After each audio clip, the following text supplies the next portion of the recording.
Nevaeh early, and Colin had chickened out. No way was Colin doing his search alone. But that meant that Colin couldn't sleep last night. And as he tossed and turned, it also meant that the normally cozy house he shared with his mom felt too confining. It meant that, when the first glimmer of dawn peeked through his windows, he'd felt like he had to escape. He'd stumbled out onto their front porch like a dying man gasping for air. Wait, no, don't think about dying. He started to lose his balance and kicked out his right foot to the side. His foot struck something that wasn't supposed to be there, because at the Creedmont house, even the porch was always tidy and orderly, with nothing out of place. Colin bent down, feeling around on the doormat. The light was so dim, he had his hands firmly around the box before he properly saw it. He blinked, trying to get his eyes to focus. The box was small and rectangular and wrapped in brown mailing paper. It had a name and address written on the top, but no return address, no mailing label, no stamps. No one official had placed this box on the Creedmont's porch. It hadn't been delivered by a postal carrier, an Amazon driver, a UPS or FedEx employee. Colin stood up, lifting the box toward the light. His name was on the box. It was addressed to him. "Oh, right, Nevaeh," he muttered, leaning back against the doorway in relief. He grinned, trying to decide whether the box's contents were more likely to be a prank or a care package. Though, what did it matter? Either would be a reminder that he had a good friend, that he mattered a whole lot to someone besides just Mom. He slid his finger under the tape holding the brown mailing paper in place.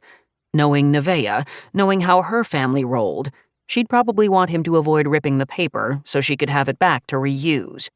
Nevaeh was a Greavy, and her dad was the junk king of Groveview, Ohio. His official motto was, "I love junk." But Nevaeh joked sometimes that his real motto was, "Give me your trash and I'll convince someone else it's actually treasure, so I can sell it for double what you paid."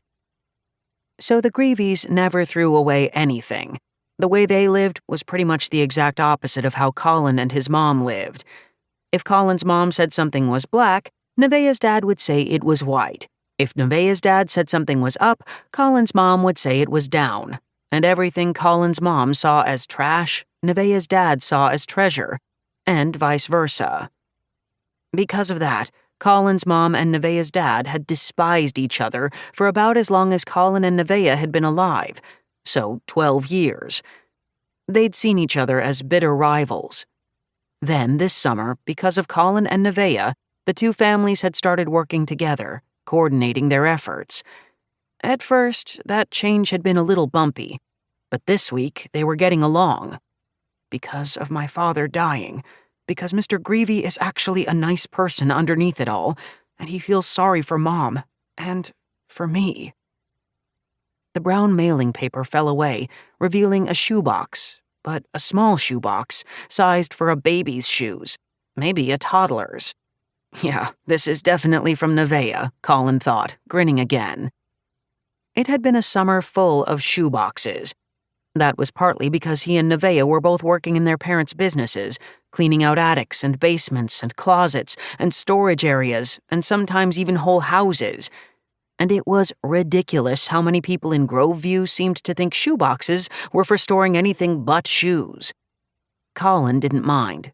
He and Nevaeh had come across 3 different, particularly interesting shoeboxes over the course of the summer. 2 full of secret letters, 1 full of ghostly photos. After the first 2 shoeboxes, Colin and Nevaeh had started their own business for solving mysteries. And if he said so himself, they'd done that really well. Colin turned the box over, right side up, and his grin faded. A green Post-it note fluttered from the top of the box. Even before Colin had puzzled out the words on it, he could tell this wasn't Nevaeh's handwriting. For that matter, the handwriting on the wrapping paper hadn't been Nevaeh's either. Then he read the Post-it note, and he knew there was no way this box was from Nevaeh. She would never play such a cruel prank. Or if it was meant sincerely, she would know better than to get his hopes up so high. Because what the Post-it note said was, "Your father wanted you to have this."